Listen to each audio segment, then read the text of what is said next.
Mwenyekiti wa Tume Huru ya Taifa ya Uchaguzi, Jaji Jacob Mwambegele, amewataka wananchi kutoa taarifa za watu waliofariki au wasio raia wa Jamhuri ya Muungano wa Tanzania kwenye zoezi la uhakiki wa daftari la kudumu la wapiga kura kwa awamu hii ya pili.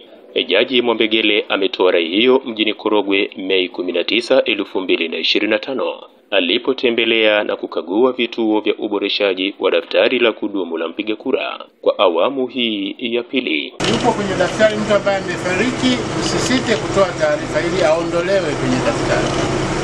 Lakini pia ambapo mnakuta mnamuona mtu mwingine ambaye sio raia, kwa mfano yupo kwenye daftari, msisite kutoa taarifa, sababu ipo fomu namba 5B ambapo unajaza kabisa kuonyesha kwamba huyu Mwambegele mlimweka hapa, huyu sio raia, kwa hiyo hastahili kuwa kwenye daftari la wapiga kura.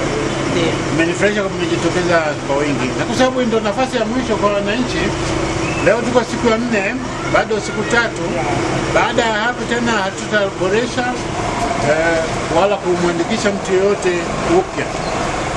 Itakuwa nizamu ya watu wa magereza. Pamoja na hilo, Jaji Mwambegele amesema zoezi hilo la uhakiki linaendelea vizuri katika maeneo mbalimbali ya nchi. Awali akitoa taarifa ya hali ya uboreshaji wa daftari la kudumu la mpiga kura kwa jimbo la Korogwe mjini, afisa uandikishaji wa jimbo hilo Bi Mwashabani Mrope amesema toka wameanza zoezi la uboreshaji Mei 16, 2025 hakuna changamoto kubwa zilizojitokeza. Tangu siku ya kwanza mpaka leo hakuna changamoto kubwa iliyojitokeza katika zoezi hili. Changamoto ndogo za kiufundi na mitandao ambazo zilitokea tulizifanyia kazi na tunaendelea kuzifanyia kazi pindi zinapojitokeza.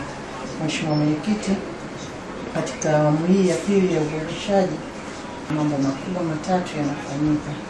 Kwanza, wananchi ambao walijiandikisha katika awamu ya kwanza wanahakiki taarifa zao na penye maboresho wanafanyiwa maboresho, lakini pia tunaondoa wananchi ambao mwanzo walijiandikisha saizi wamefariki au wamehama na sababu za stahili.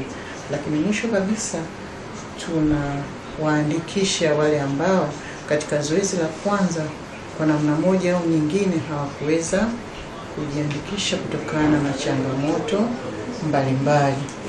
Pamoja na uboreshaji, halmashauri imefanikiwa kusambaza daftari na kubandika katika vituo vyote vya awali kwa ajili ya uhakiki.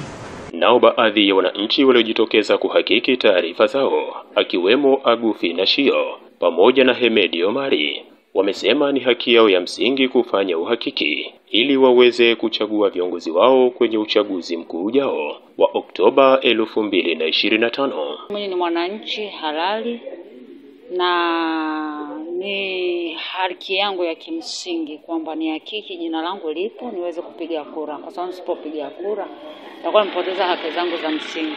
Ila kitambulisho changu kilikuwa kimezeeka, kwa hiyo nimekirenew, nimepata kipya, niko vizuri. Nimekuja kuhakiki kwa sababu awali kilikuwa na mistake kidogo. Kwa hiyo nimekuja kuhakiki nipata uhakika wa kupiga kura na kumchagua kiongozi nilimtaka. Zoezi hili ni rahisi na haraka sana. Haichukui muda mrefu. Kwa hiyo ni vyema watu wote kujitokeza kuja kujiandikisha ili wapate kupigia kura viongozi wao.